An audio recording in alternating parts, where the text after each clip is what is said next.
Keep going. Remember that name. Good pizza with 3 Z's, baby. 3 Z's. So tell me about vibe coding, bro. It's an interesting concept. It's something that I came across just reading up on stuff, and it was about came from this guy Alexander Wong, who's the youngest self-made billionaire, I think at 24 it said. Man. And he was telling 13-year-olds that his concept of what you should be doing is just vibe coding, which when I started looking up what it is the simplest way and simplest form is like building blocks with kids. You know, they put together a few different building blocks. They don't really have an idea what they want to do. They just throw it together because it's just stuff to play. For sure. And then when they're done, they kick it over. And you'll be like, you know, maybe girls are a little bit different than boys. But at the end of the day, it's all about the repetition of doing over and over and being less concerned with doing it right and more being concerned with getting it accomplished and getting it done. No doubt. And so, I just took it more past just the tech, because a lot of it is tech related, but you could take coding out and use anything. And, you know, it's something where it's just about not being caught up in perfection and being like, you know, especially as you get older, you're like, a lot of people don't do something because, you know, I never learned to do it. It's too late in life to do it or blah, blah, blah. But then you see a lot, like the best way I could think is comedians. You know, back in the day, you had to cut your cloth through going through all these different small smoky dens, and you get up and then hopefully someone sees you and you get a bigger, and then maybe you get a TV show, you got to make sure it's a hit, and you know, you slowly do all these things, and it might take you 20, 30 years, whereas now you got a lot of these comedians like Drewski and different people that are on top of the game, and they're just putting out content and less worried about, you know, now it's, I'm sure they've got a whole big team to it, but a lot of it was just putting themselves out there and stuff where a lot of these big names would never do because it's too small for them maybe to just do a quick little something on my phone or whatnot. But they start to see the more you do it, it catches on, and, you know, it's just learning through repetition. So it's been something that I've been focusing on for a bit. Yo, you know what's crazy? That I immediately thought of my son Gianni, right? He just turned 6, and this little fucker, man, like, he always go, Daddy, let's play Legos, let's do this. He's a brainiac with this shit, right? And me, I catch myself putting my self-imposed limitations on him. Like, nah, son, don't do it like that. Like, you want to do what? Nah, you can't do it. And then he'll do it every time. He'll fucking do it. And I'm like, yo, I'm not going to doubt you ever. I'm just going to let you do you, and I'll catch myself doing it, and I'll be like, oh, no, you know what, G? You got it, bro. Let me see how you put this together. And he'll trial and error, and I swear to God, every time he'll do it, he makes crazy shit out of Legos, like weird shit. Like, how the fuck you going to do that, bro? It's not going to fucking work, bro. And, like, he be putting shit together, not even looking at directions. He's like, no, boom, putting shit together. Like, yo, what the fuck, bro? So that, my friend, is ill. And especially for this new generation, they're a lot fucking smarter. They have a lot more access to information. Not all good information, but you know what I mean? Like, they're fucking advanced, bro. Do you guys have kids? Yeah, I got one. So. You got one? Do you have kids? That's right, we talked about that. Yeah, for sure. Yeah, man, that shit's crazy, bro. And like you said, that's how the event went down last night, right? Trial and error. We just figuring it out, you know what I'm saying? Exactly. Putting it together and not, you know, being concerned with, what exactly the best place and the best, even the time that we had, you know, we wanted after 10 p.m. We couldn't do 10, and you know, who's going to be able to make it, especially in New York at 4 o'clock, but, you know, people support and people show up, and in actuality, I think it was, you know, you learn from it for sure. We all saw immediate stuff while we were there. Oh, let's do it this way the next time, that way, but, you know, I think it was beneficial for sure, and it ends up just being something where you get, each time you do it, you know, you get confidence, you know, it's just a little booster, whereas when you don't do it, it almost is that confidence in the other direction where it's like, I don't really need to. I hear about people that do that all the time, that they have a million ideas, you know, everybody's got ideas. They say that whole saying, asses and elbows. But, you know, at the end of the day, it's really, I feel like we're finally getting to a generation where it's like, show me, you know. All right, don't talk about it. You don't have to show me nothing on Instagram on what your perfect life is. Prove it to me, you know, because with all the AI and everything, shit, you could be a movie director, you can be a tech person, you could do whatever you want. Yeah, for real. You can sell packs. And you know what's crazy? I think our biggest rush was at 4 o'clock when it started. Like, that was a crazy rush we had, man. And it came in waves and shit. And shout out to everybody that came through. It was a dope party. to the La Familia party with Buddy's Bodega and Gotti and good pizza. That shit was fun, bro. I think we created a great vibe, good food, definitely good smoke, and you know, it was fucking nice. Good music, everything was cool, man. Yeah. Hell yeah. And then the YNs took over as soon as we left, bro. Bro, we left. We got shown up by, you was out there with them out Yeah, there? son. Man, we got my shown up God. by some 18-year-olds. Yeah, they were way more lit than we were. Good. They wasn't even shut the drinking. block Police down. was Shut the out there block down, trying bro. to get it together. They couldn't figure it They were out. about to stampede the door. So those that came, there was a 21 and under, no, an under 21 party right after our party from 10 to 2. And they were so ready. Yeah, they was lit. They was ready to go. They was so ready, bro. Wow. Yeah, man, good stuff, man. But I'm excited to hear. We got Buddy's Bodegas in the house. We got Lou and B. And I'm excited to learn y'all's story, how it all came together, you know, your come-ups individually and together. So let's kick it off, man. Lou, tell me about the come-up, bro. Well, shit, Where man. you from? Where'd you grow up? How was the childhood? You know what I mean? Let's dive into it. Shit, I'm from Brooklyn, New York, you know, Coney Island to be exact. Okay. Childhood was dope, you know, growing up in Brooklyn, Coney Island, very diverse. New York City itself is very diverse, it's a melting pot. Yeah. You know, cannabis laws back then were a bit different than they are now. Yeah, for sure. For sure. You know, with stop and frisk, you get fucked with a lot. But thank God we're where we're at now, you know, where it's legal in New York. You can smoke freely, you know. You don't got to worry about being stopped for a fucking joint, Yeah. you know. So It's a beautiful thing. yeah, hell yeah. When did you get in the game, bro? Like, when did you start smoking, and like, when did weed come into your life, and then when you start doing your 1-2s? So I'd say I started smoking at 15. I started dabbling with weed around like 14. Okay. You know, I fell in love with it as soon as I started smoking with it. I just felt like it was something that was cool because it would bring people together. You'd meet people that you wouldn't necessarily meet doing something else, you know? Mm-hmm. So I like the way it made me feel. You know, it's a good feeling. Relaxes you, might make you happy, might make you giddy, you know. So once I fell in love with weed, I was like, man, this is a passion that I need to follow. At the time I was boxing, so it was two things basically that I was focused on, and it was either weed or boxing. And then, you know, once I continued boxing, I continued working, I continued you know, smoking and whatnot. I got an eye injury or whatever, so I had to stop boxing. Yeah, I had to stop From boxing. fighting? Yeah, facts. Oh shit. Yeah, I had to Retina? chill on. No, I damaged like the drainage system behind my eye. Oh shit. From blunt trauma. Yeah. And basically, it's like a precursor to glaucoma. Oof. Yeah. Yeah. So actually, weed actually helps with that. Yeah. What do you know? Yeah. Facts. Convenient. Right. Facts. So, you know, once that happened, I was like, fuck it. Let me just go balls to the wall with weed. I saw what Cookies was doing. I saw what Runts, shout outs to Burner. I saw what Runts was doing. Shout outs to Young LB. Shout outs to Ray Bama. Shout outs to Nick. I saw what they were doing. You know, they were taking their street brands and they were elevating them to the legal market, you know? So I figured, let me just keep following what these guys are doing, you know? Let me keep learning, basically studying the game. And over time, you know, I figured, I was like, damn, man, we should start a brand, basically, you know.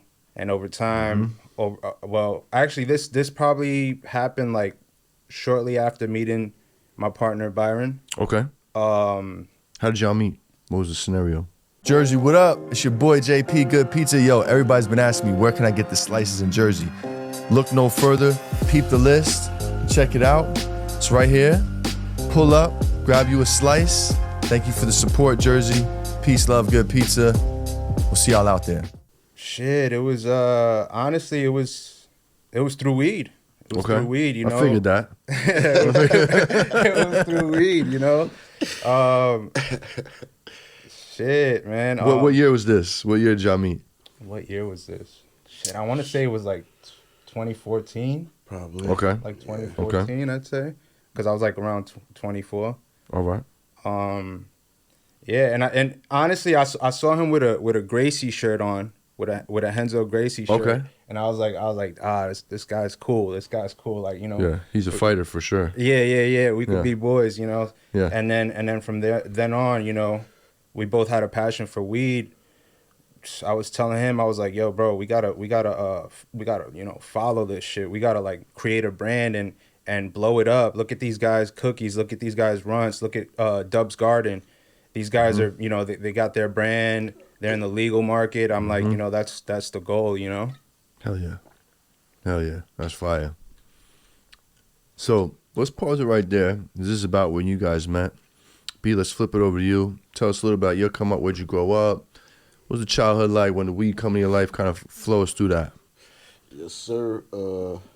I'm from Seattle originally. Okay. And so growing up, Seattle's like a hippie place, you know. It's like No doubt. real, it's kind of a spinoff of the Bay Area a little bit, but it's up in the corner, so it's like Bay Area and Vancouver. So it's Got you. a lot of hippies, and so I just grew up. You know, my family on my mom's side was kind of open with it. Like a lot of people smoked, and was just more. You know, it was like in Seattle growing up, alcohol was more frowned upon than weed because alcohol shit. was like, you know, you're gonna get all the different things. You got date rapes, you got people drunk driving, you got, you know, Yeah. all types of people like to pop off when they get drunk. Whereas with weed, everyone's just chill, mellow. You know, it's kind of that be free. And I remember Seattle had like hemp day and all types of stuff since I was growing up, and so they've been doing it since I was young. And I first got into weed when I was young, like 11. You know, some of my boys Okay. was trying to smoke, and I was like, oh, man, where you going? You ain't going without me.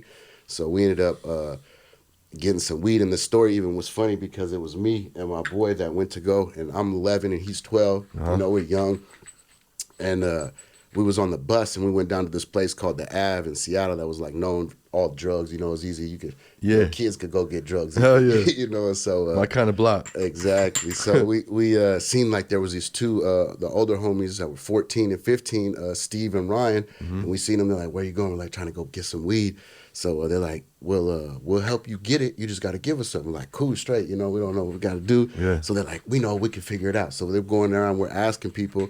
And we ended up meeting this one dude who's like, yeah, I got you. And we walked around, ended up going to an IHOP. He hopped on the payphone. This is like back in the day. Payphones, And let's like 20 minutes later, this white dude rolled up like the nerdy. I'm talking about if you could think of like a Poindexter, you know. Yeah.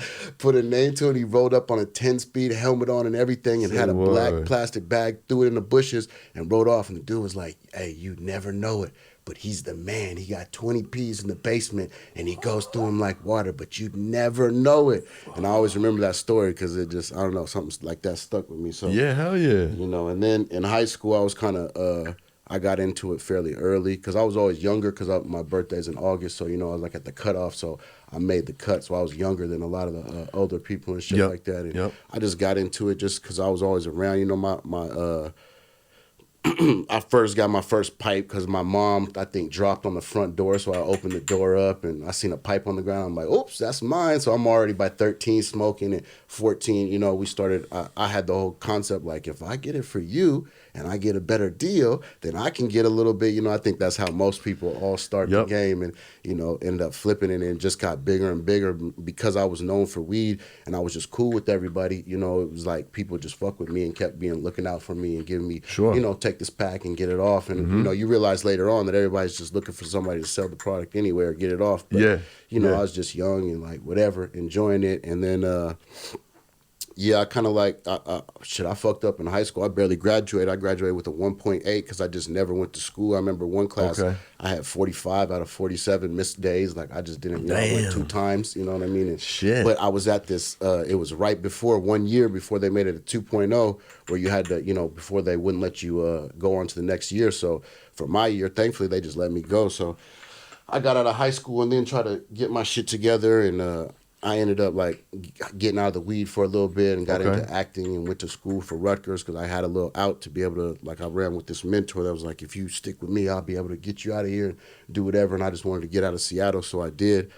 And then it like fast forward to like I think 2011 or something, and and weed started popping off, and my boy in Seattle was like, yo, you got to see what's going on out here. Like, it's crazy. All these they got stores and they got weed, and like there's the one homie's got the African stores, and they got one store now. All of a sudden they got 3 stores, and they're just sitting in the back playing PlayStation and doing all. He's like, you'd love it. You got to come out. And he kept trying to get me to come out. I'm like, you know, I don't want to go back to Seattle, but he's like, he was growing. He's like, I'm gonna send you packs, like whatever. So I started selling a little bit even before that, but then really in 2011 I started selling, and then everything kind of flipped upside down for me, and I got out of the acting world, and I broken up with the relationship I was in, and I was like trying to figure out what I was gonna do, and I was thinking I was gonna go back to the West Coast or not, and my boy's like, man, just fuck with weed. So I started getting in that, and it just slowly started picking up and, you know, taking a whole life of its own, and then you know, always having more ties. Like I was always from like, Washington's better than Cali. You know, I didn't really know about Cali at the time. No doubt. And Washington did, you know, people don't know, but what, you know, Seattle, a lot of places had fire, but it got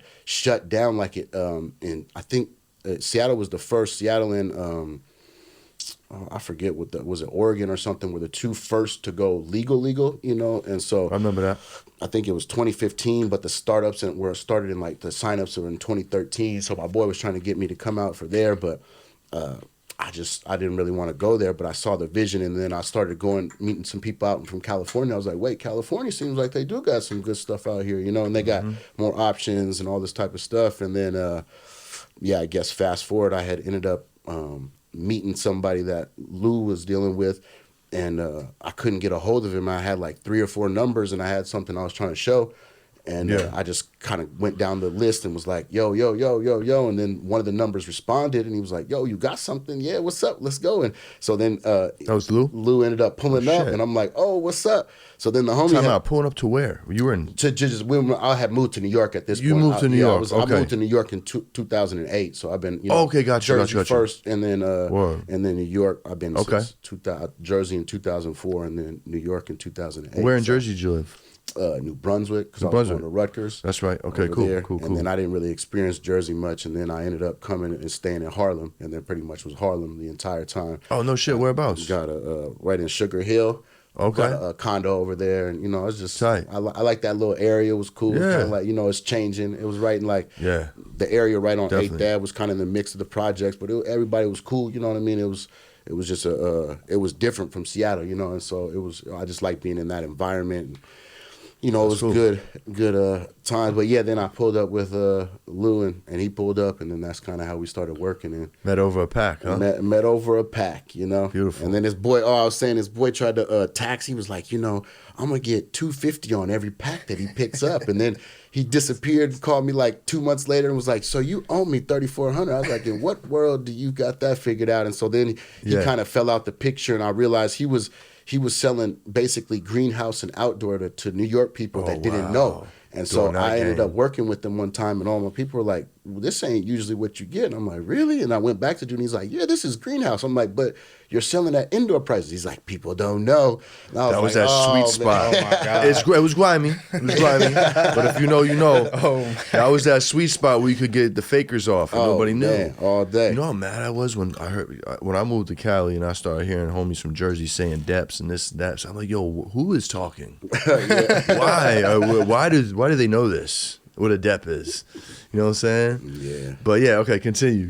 No, but that was, you was I making mean, that was part of my whole indoor. thing is that's what I was coming from Washington. I was like, everybody out here was on sour and haze, and sour just made me fall asleep. It was just giving me the super punch. Yeah. So I'm like, it just wasn't my thing. And then haze, I was definitely not a haze person. No shit. Nah, it just wasn't you for gotta me. be At from least here, the I shit feel that like. I got. You know, I had to. Because that's all we had. You had variety. We had sour and haze. And when I first came here, I didn't know how to get weed. Haze and sour. I had to go up to one of the people told me just go up to 175th. So I went up to 175th and did the whole transaction where it was like, you know, whistle here and handoff here. And this guy walks here, and I'm like, man, all for a 10 for a dime bag? Like, I ain't going through all that. And I'm it's like a movie for a dime bag. Yeah, oh man, it was crazy. So I was like, I'm just going to do it myself, and I'm going to show people that there's more flavors than just sour and haze. Okay. So I used to have the little mason jars, and people would be like, oh, you have 3 or 4 different flavors. I'm like, yeah, you know, no knock on sour or any of that, but like there's so much more that you guys don't understand. And, you know, it almost like opens Pandora's box, because once you go back to that, you can never just go back to one flavor or whatnot. That's a fact, bro. yeah, then we ended up meeting with Lou, and you know, at the point we were talking about, you know, what we should do, and I kept telling him like, I'm in one part of the city, you're in another. Like I can't cover it. Like this too much. We should work together. We should work together. He's always someone that's just down, you know, shit down with it, you know. So we started doing it more and more, and then, you know, he was seeing the brand thing, and he saw it was right when cookies had really started picking up. Yep. And he was basically like, we should make a brand. So we were both saying names. He was talking about some Jose's Bodega or something like, I don't know. There was some bodega out in Brooklyn that he was like, this is a staple. And I was like, Buddies, because it was always in my mind from Seattle. I don't know. It was me and my boy that always talked about it. So then he just put it together one day and did an Instagram called Buddies Bodega. And I was like, all right, fuck it, I'll rock. It's a little weird, but I'll rock with it, you know? Yeah, yeah. And then he was like, you wanna go to Cali and pick up a $5,000 pack? And I was like, fuck no, man. What am I gonna do? What, you gotta get some sushi or some shit? What the fuck y'all was getting? What was it? Nah, it was the Baller Berries, the original when Runts and Sky Baller Baller? Berries, yeah, first started. So What? The Baller Berries. I remember that. I had some of that. I mean, that's where it I all didn't really started like for it. us, to be Did honest. you guys like it? Nah, Wasn't even that good. I mean, but the craze went But crazy. the craze, yeah. That's when packaging kind of started. That's outside when of cookies. it all started. You know what I'm saying? And we was on a plane, and he was telling me about this dude who got out of jail, and he started a brand and Baller Berries, because he had got some out here. And the whole time we're on the plane, he's talking about it, blah, blah, blah, blah, blah, blah. Here's this dude, and he's this, and it's, I'm telling you, all you got to do is get it, blah, blah, blah. So we're at the Emerald Cup walking around, and all of a sudden he's like, there he goes right there. And I'm like, Sky who? Baller? Yeah, and he's like, Sky Baller. I'm like, go talk to him. He's like, I'm eating some French fries. I'm like, motherfucker, if you don't put them fries down and go talk to him right now. He's like, these fries is good, but all right. And he pulls up to him. And Sky Baller acts like they're best friends. He's like, yo, I'm Lou from Buddy's Bodega. He's like, oh, what's up, man, blah, blah, blah.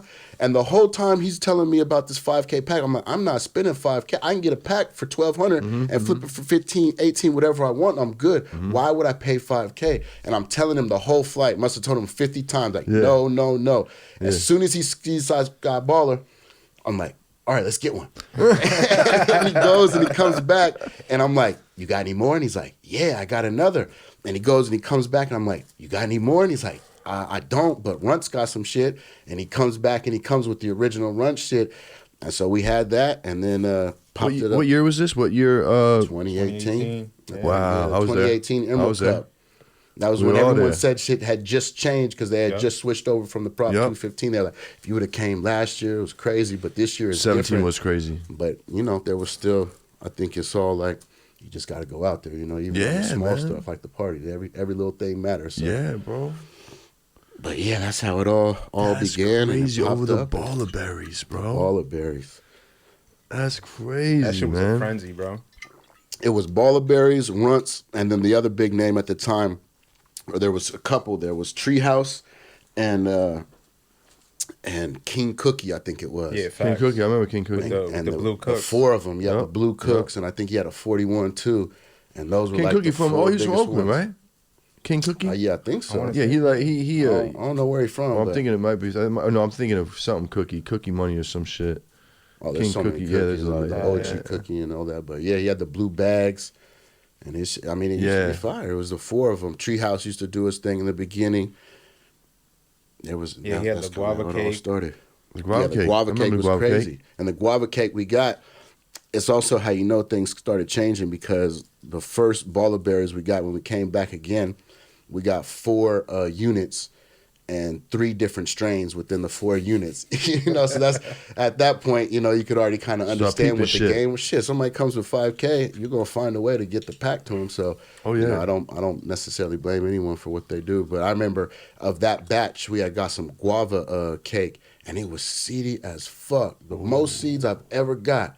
And it was the most fire. I think we've never got anything close to that. People remember it. Anybody that's around was like, I remember that guava cake with the seeds in it. Everybody was mad with Not the even seeds tripping until on the they seeds. smoked it. It was crazy. Yeah, It was nuts. that's crazy. That shit was strong, bro. I remember smoking that shit, thinking like, God damn, this shit got so many seeds, but it's fucking fire. Yeah, Yeah, it was crazy. that's crazy. Wow, bro. Okay, so Buddy's Bodega starts, right? I remember seeing you guys remember hearing the name. I remember hearing you guys are a big delivery in the city. Definitely, this is from California. And then you guys did, I believe you went on the Marijuana Mania video with facts. Burner.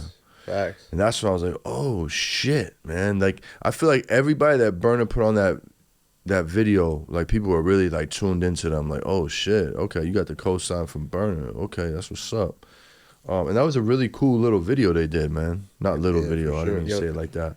Thanks. But yeah, that was dope, man. And to see you guys, and it was super slick. Like, yo, come get me some High Mar. He highlighted his brother, highlighted you guys. It was genius. You know what I'm saying? So yeah, did you guys after that? Did you guys see any like motion? Did that put some gas on your fire? Or were you guys already kind of doing your thing? I would say, hell yeah. I would say that shit was, I mean, it was a big boost. Shout outs to Highmart. Shout outs to Burner, for hitting us up and putting that together. Shit, I was out. I'd go out places like, we'd both go out places to like different like states for events, and people would see us and be like, oh, you guys are Buddy's Bodega, this, that, and the third. I saw you on Marijuana Mania, this, that, and the third. So it was a trip to see that, Yeah, I missed that. I was out in London. My flight was one day later. I was like, damn, let's hold it off.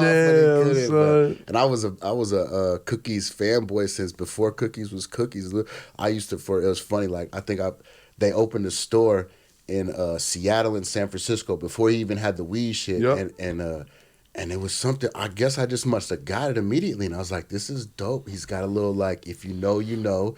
It's all for the smokers. So I used to, anybody present, I'd be like, yo, just give me cookie stuff. So from 2013 to probably 2018, I would only wear cookies. It was crazy as fuck. He'll tell you, bro was cookied out. He was shirts. Yeah, the drip is nice, bro. It was good quality. Had some good clothing at the time, and I was just all about, I was kind of all in on the lifestyle. So I was like, this is just going to be me representing. And we would go places to be like cookies. And so it worked in its way. It let people know you had it or you was down with it. You know what I'm saying? It was once we ended up, he had an event out here, I think in 2019, and I seen everyone with the cookies. And that's when I lost it for myself. I was like, oh, this shit clearly is done what it's supposed to do. But it's no longer, if you know, everybody knows now. Everybody knows, then it kind of changed up. And then we had our own brand. So I was like, I got to do our own shit. But but I was mad I missed the interview. Yeah. I almost threw on another brand this morning. I got yelled at by room. He's like, yo, take that shit off, bro. You're not wearing that on your show, bro. You wear your own shit. I was like, yeah, you right, son. You right.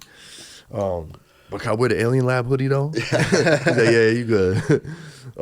But yeah, man, fucking, yo, so that were you at that opening, that grand opening for the cookies in Seattle? Nah. Okay, I was gonna say, like, I was at the store. I used to just mess with it. It was like before even cookies had really got taken off like that. I feel like by the time the weed thing took off, which was 18, 19, I had slowly started like falling out of the cookie phase because it was a whole different game. I mean, I was gonna say you was at the same drop that Doja was at when he met Al Fresco. Talking about doing the logo. I'm so glad. That's crazy. I'm holding this tip right now. It's weird. That's crazy. I'm so glad you brought that up because Al Fresco did our logo as well. No shit, man. That's a fact. Shout out to Fresco, man. Thinking of that this whole time. Hell yeah, that's my dog. Word, hell yeah. Yo, honestly, I feel like I'm like, fuck, man. Like, Al, we might as well just do it. I feel like it's like you need a Primo beat if you're a New York rapper. You know what I'm saying? You kind of need an Al Fresco logo. Like, all my friends got them. Yeah. You know what I mean? And I'm an artist. I have artists. But I feel like, man, I want to see what Al do with this shit, man. Bro, he's sick. He's nasty, bro. He's a fucking great artist. He did all our clothing in the beginning for like the first couple of years. And that's when, he did all the shit. And all the way from start to finish was printing it and everything like that. That makes sense. That you have a Al Fresco style logo, bro. That makes fucking sense, bro. Yeah, like CGO, Kalia. I just found out he did Kalia's fucking. It was Khalifa Cookies vibes, you guys. Fucking, the list goes on, man. Oh, he just did a sick one for Greasy Couture, man. That's probably one of my favorite ones. He did a real nice one for Greasy Couture. Yeah, man. I'm gonna hit up Al. I probably want to do like a collab with some graffiti artists too, and like that was a special episode for me, man. Like how our walls smacked right now. Like Al did the left side, did the right side. When he came, he brought the drippers. I'm like, yo, son, when you come, we're painting the wall after the show. And so we just got busy and shit. Like it was cool, man. It was cool. And then when Doja did his episode, I was just so happened to be at the studio. He like pops in the door. He's like, yo, Al, what's up, fool? Come inside. So like when I had people sign the thing, I was like, now hold up, Al, do the Doja logo for Doja, how you did it. So he did the live signature of the Doja logo. That was cool, man. That's dope. That's cool. That's yeah, nice he was to know. doing it on hand. I remember when he was doing the logo. He was just had his sketchbook Yeah, man. We did it at the Sketch. the OG with the fire. I don't see him around as yeah. much, but he was the one that ended up plugging it because people would go over to his house. He was that motherfucker was cool, just older. But he's still around. Yeah, I know. I'm Yeah. sure I gotta hit him up. The recently met him Instagram last and year. people lose it all the time, so you end up losing Yep, connection yep. and changing numbers. But yeah, when we first used to start, we used to go out to his place, and he used to introduce us to different people and have it come up. Him and his son, Nathan, they was cool people. So he was the one that introduced us. He's like, I got this guy for you, and he did the cookie stuff, and trust me, man, it's a good dude. And Yep. we ended up smoking there, and was like, all right, bet, let's do it. What was his strain? He had that one strain. He had some shit, the Grandalio. Grandalio. It was fire. Grandalio. It just Yeah. never got branded right, but it was some fire. Yeah. Hell yeah. It I was remember that. definitely some fire. Yeah, he had given me some, but it was a year old. It was from Oh, last year. And he didn't give a fuck. He's like, nah, bro, this he's that different shit. about it, yeah. He's like, it's a year old. But I'm like, damn, son, what the fuck? I was like, I don't think I'm getting like what you're getting out of this, bro. But fucking, I traded him, and it was cool. He was cool as fuck, bro. Nah, But I it could was tell the like it one was a that shit was- because he told me he lost it, so that's why he was holding it. You know what I mean? Yeah. Oh, that's what I think happened. Yeah. Damn, he lost it? Yeah, I think so, Because yeah. it disappeared. It makes sense. He's got some crosses of it. That was You know a what I good mean? one, But bro. yeah, That was a good one. That was a real good one. That was back in the day. yeah. I met dude early 2024. He started popping back out at the sessions in Sac and shit like that. He was fucking with a few. He was fucking with the Zaba crew for a while. They were working together for a little bit. Yep. And a couple others. Yeah. Yeah, that's tight, bro. Damn. So where does it go from there, man? Like, so now we're at like 2018, 19. What's the push from there? What's the vision? What's the push? What went down? Any hardships you may have had? Like, share me the story. I mean, I think our goal was always to replicate cookies. At the time they were and still probably are. Them and Backpack Boys with the amount of stores and everything they got going on are kind of like the front runners of what you want to try to achieve. Mm-hmm. But for us, we always just talked about being the best. Being the top three in the city, and then East Coast, and then just go from there. And so we were just grinding. And one thing that Lou is. He's like I call him Wayne Man because like Rain Man the movie the dude that could count cards and shit like that. He's like that with the weed where he's just on a different level and probably sees it in colors and shit that most people don't see it at. So he just has this way about catching the new hot strains or the brands, or he loves it. Loves this shit. And so with that, and then I'm always just decent at like putting together teams or like building things, so my whole vision was just like, we can't do it by ourselves, so we need as much help as we can. And it was like, no, man, we ain't nobody gonna do it like us. And I'm like, you're right, it's definitely true. But at the same time, 8 arms is better than 2, and as long as you get the right people, which we slowly started to build, and each step was like that. We needed this piece and that piece and that piece, and it'd be like, nah, we can't give it up. And it's like, trust me, once we do, it's just gonna keep growing, and that's kind of what it did. And it just, to be honest, like it kind of popped off from the beginning. From the baller berries, it didn't even. It was gone immediately. Like it didn't even make it through the day. And like we hadn't even gone nowhere. You know what I mean? No and so shit. it's like it was that crazy, and that's where I was like all in on it. Because he's telling me about this stuff. Trust me. And I'm like, I don't know. And then when you see it go before you even go.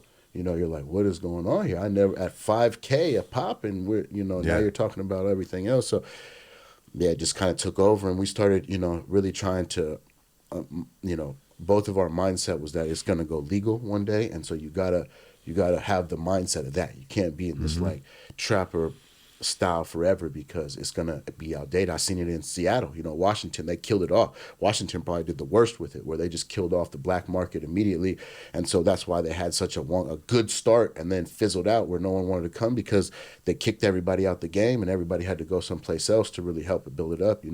It takes both parts to build the industry as we're trying to build it right now. But that was our goal, so we just kind of took off, and then COVID happened in 2020 or whatever it was, and it was perfect for delivery because nobody wants to go to the store, and so it just kind of everything coincided. Everybody that was around COVID times knows what COVID was like. It was it's a different world that We ran the bags up. never be like that again. No. If you were there, if you know, you know. Yeah. And hopefully you slowed the fuck down and chilled your lifestyle out when that shit started to fizzle out. Because I feel like I kept my shit going just a little too long. We did it. We did it. We was, a little too long. I think that's brother. what happens with everybody. Yeah. That's what the industry's like right now. Is there's so much. It's like crypto. It's like stocks. It's just a thing going up and down, Yep. constantly up and down, Yep. up and down, and you just have to know. That's why businesses spend millions and billions on people and systems to learn it, because you got to know when to sell, and don't sell high and buy low or whatever. I mean, the opposite: sell low, Yep. buy high. But that's what a lot of people do. But it's just learning. So when the COVID happened, when the crash happened, we took the worst hit, and that's how I think most people, the new phase came in, because a lot of people did go all in when COVID happened. It was like, man, it's almost like the bag and box craze. All you need, you build Yeah. it, they will come. Yeah. So people built it, and then all of a sudden the flood happened, and we had a homie that actually told us about it in the beginning. He was like, it's coming, and just be prepared, like it's really coming. And 12 alarm fire and turtle pie homies, and it came, and we didn't quite prepare for it. And also, like, coincidentally, we got the most that we had ever got, right before it happened. So it was just like, it was the perfect storm. And we got hit hard. And then a lot of people that didn't have that same, having to deal with it were able to pop up, because it was like, shit, all these little people that were buying, little bits at a time could all of a sudden come out of nowhere, because all the big boys were kind of dealing with the repercussions. I see it now in the industry with a lot of people. Yeah. Yeah, there was that little time period where it was like, it was safe to just grab like a 10, a 20, a 30, because you knew they was coming back, right? And I know people, shit, I've even talked to fucking Doja or whoever the fuck, you know what I mean? Like, dog, I just grabbed the box. And like overnight, like the price dropped 2 points, and like I gotta take this L on all this work I did, and I'm trying to get rid of my work. And I remember my guys were coming through, and it wasn't nothing for me to grab like a 30 or 50 and just, let me just put this shit up for they'll be back next week or two, you know what I mean? While I see these here and they ain't come back, or it's, yo, bro, like, I need those on credit, bro. I'm like, credit? That's fucking weird. All right, well, we've made tens of thousands, hundreds of thousands together. Here, take them, bro. And we're doing, I'm like, damn, we're doing credit now? Okay. And then, hey, man, like, I'm sorry, bro, but like, the last little piece of it didn't come back. I'm like, yo, what the fuck is going on, bro? You guys were the guys, bro.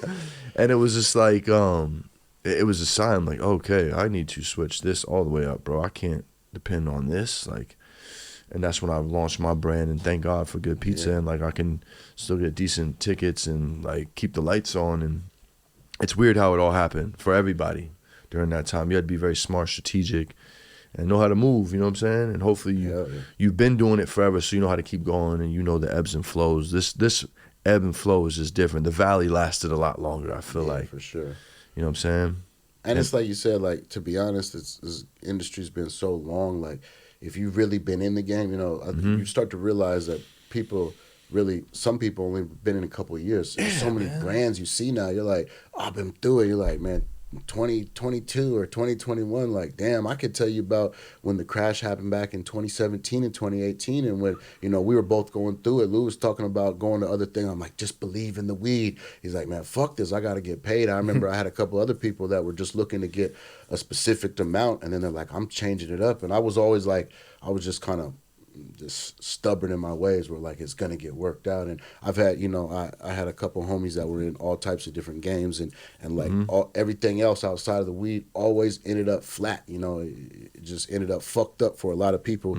And so the weed was like the one where I'm like, this is the one that's gonna work out, but you just gotta deal with it. So if you've been in it, you know what I mean? There's crashes, there's points where shit goes down, and it's about really just constantly, the beauty of it for me, and I think both of us coming from, I do jiu-jitsu, he does the boxing, is like, jiu-jitsu, the concept for me is all about being comfortable in uncomfortable situations. And being able to work your way out no matter what. If you panic, shit goes bad. And people, when you're not used to being uncomfortable, And that's what happens with a lot of people. We were talking about it last night with somebody, like most people hopped in the game at the height of it, at the best point. So you come in, you're like, Yeah. you know, all these different points. Back when COVID happened or Yep. back in the bag and box crate, all you need is a bag and box and Yep. boom. And it was like that. But, you know, if you're not prepared for those downtimes in life in general, Yeah. then it breaks you, you know. And I think both Lou and I, like, what has made us successful and being able to do it and is a little bit different. Like when people look at us, we don't have a huge team. We got a solid team, but we're not, you know, we don't come from anything in particular, but like we're both fighters and we're both willing to sacrifice it all. You know, speaking for myself, like I'm, you know, sacrifice is what the key for any kind of success. And like, Of course. I'm willing to go all in with everything, you know, and Lou is as well. That's why we've been able to click and work together is that, Yeah. you know, we just both see the bigger picture and are both willing to, you know, die for this shit if need be. Hell yeah, man. And I'm seeing it now, getting to know you guys and hearing the story, like how the relationship is synonymous. Like, you know, you're a bit of a visionary with the strains and the trends and like, and you're good at building teams and creating systems. And like, those are huge fucking factors. And one person can't always do all that. You know what I'm saying? I don't know that you want to be the only one doing all that. You know what I'm saying? Find a partner, and God bless you guys found each other, and like you guys were good partners because it's hard. Partners are hard. It's hard to have a partner, man, that you know you could rock with like that. And it's usually somebody you didn't grow up with. Notice that? Yo, Yeah. for You real. know what I'm saying? It's You crazy. try to take your people with you, and you had a good group of your friends with you. That's a blessing that you can still work together. You know what I'm saying? But yeah, man, that's good shit. That's Yeah. good shit. The partnership was built on solid ground. You know what I'm saying? And the same vision. I feel like. Yeah, I think You know? it's both just being passionate about, you know, the Yep. industry and you know, everyone says it like, I only do shit I'm passionate about. And like, I feel that way too. I used to say it a lot, but like, as you get older and more responsible, you got to do shit you don't want to do. You know, my boy, Of course. he used to always say like the difference between a boy and a man is a boy does what he wants, a man does what he, you know, has to do. Even Okay. when he doesn't want to do it. And I like you know, that. there's a lot of that goes on when you are in this industry where, you know, I think a lot of people, when you get to a certain height, everyone thinks it's easy. But like looking at celebrities, fighters, and all that shit, you don't realize like they make it look easy because the amount of sacrifice and time they put in, and like it is in a way easy, but it's almost impossible to ever get there because of the amount of commitment they took to get there. You know, so you know, I don't know, I'm just rambling a little. No, you talking real shit, bro. The champions are made in training, bro. They're not made at the fucking fight. You make the champion in training, you know what I'm saying? And all the rounds, all the sparring, all the fucking the drills, you know what I'm saying? That's where the champion's made, bro. And you're right, bro. Like a lot of these new cats, and they're just new because they were younger and they got in the game later. You know what I mean? There's nothing wrong with that. You know what I mean? We were the new cats at one time back in the 90s, but you know, they haven't gone through the storms, bro. And they may have came in when it was legal and it's super cushy to sell weed, or I shouldn't even say cushy, like a weed kush. Like it's like safe. It's safe. You know what I'm saying? Sell weed. And they haven't, bro. They don't know nothing about a drought. We survived droughts. Fucking flood. Multiple. Floods suck too. But droughts really suck when there was no access back in the day. Like you literally had no way to make money. Or you had to settle for whatever the fuck came your way. Maybe not you. You was out west. But I know you Bro, know. Droughts fucking sucked, man. East Coast was rough, man. I mean, shit. Dog. Stop and frisk, fucking. Yeah, you grew up in the stop and frisk era. Bro, That's that shit was a fucking different nuts. era, bro. We ain't have that in Jersey. Bro, I done got hit by the police, like, it's just for smoking weed, bro. Yep. Hanging out with my friends, smoking weed. Yep. Police come, you're in a fucking project staircase. Next thing you know, these motherfuckers are fucking chasing you, hitting you with batons, fucking Yeah. all types of shit, Or bro. some Just weed. for weed, bro. Yep. So People yeah. really don't understand that. They hear the stories, but they don't. I don't think you could understand that or feel that unless you've been through it. You know what I'm saying? Been in some wild chases over weed, bro. Oh, bro. It's crazy. It's absolutely crazy. But yeah, man, we made it. You know what I'm saying? Y'all still running and gunning, doing y'all thing, man. How can, you know, say I'm a customer, how can I order from Buddy's Bodega? Like, what's the process? I mean, we've got a website that everyone kind of goes through. You know, our whole thing has been to try to be innovative and be ahead of the curve. So we got into the tech world and, you know, have proprietary software that we work with. And, Nice. you know, people go online, buddiesbodega.com, and, pretty much it's like Uber Eats, that's what we're trying to build, and even continuously like adding stuff to it all the time. The master plan is to try to build an online experience that rivals the in-store, because when you go in store, it's easy for someone, especially they get your style and they talk you into, hey, you should buy this, you should buy this. Online is such a dry experience, but no doubt now with AI, it goes back to that whole vibe coding thing, is that where there's a will, there's a way, and you can now create virtual avatars, and you see these scammers know how to do it perfect, but learn how to create individuals that can basically give you the whole experience like you're in a store. So that's what we're working for. But it's been a crazy process up and down all around. But that's how you hit us. That's cool. Works smooth. And at 21, just need 21 with ID type shit. Exactly. Cool. Exactly. Better. Easy breezy. Faster than Domino's. That's right. Hell yeah. What do you guys cover? Where can one order from? Any borough in New York, or even upstate areas. Tight. We'll pretty Fire. much get you. Fire. Long Island. Beautiful. Good spread. Away. Good spread. Hell yeah. We're there. That's what's up, man. That's what's up. It's a beautiful thing. What's the next 5 years look like for Buddy's Bodega? What's on the horizon?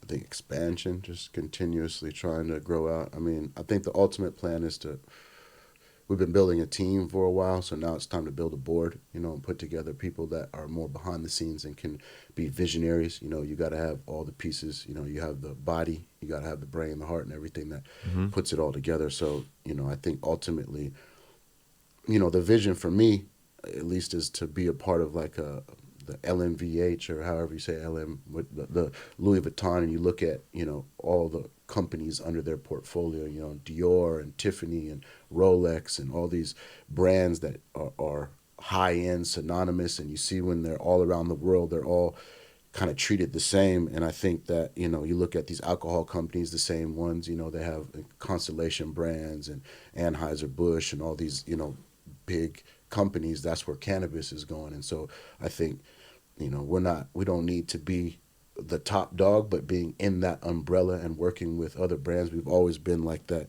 Switzerland, Sweden style, where we work with everybody. We that's what's helped us out. Why there's so much hatred in this industry that, for us, it's like really just working together. We could have done a party by ourselves, but why not do it with some people, with some homies that, let's all work together and come up together. And because at the end of the day, we know that we're just waiting for it to go legal, and a lot of these big dogs are waiting outside, Marlboros and stuff that, hopefully we can work together. But there's a chance they got so much money they don't need anybody, and they've got billions that they can throw at and already have the infrastructure and team. So the only way to even keep afloat is to have a group that works together and is able to just figure out a way, because it's there's enough for everybody. Everybody's at this rat race and trying to act like they can be the only ones. But truth be told, man, as I always tell someone, your success or failure will not depend on mine, won't affect me in any way. So whether you're good, whether you're bad, Buddy's is still going to do what Buddy's is going to do. And hopefully it's the same for you.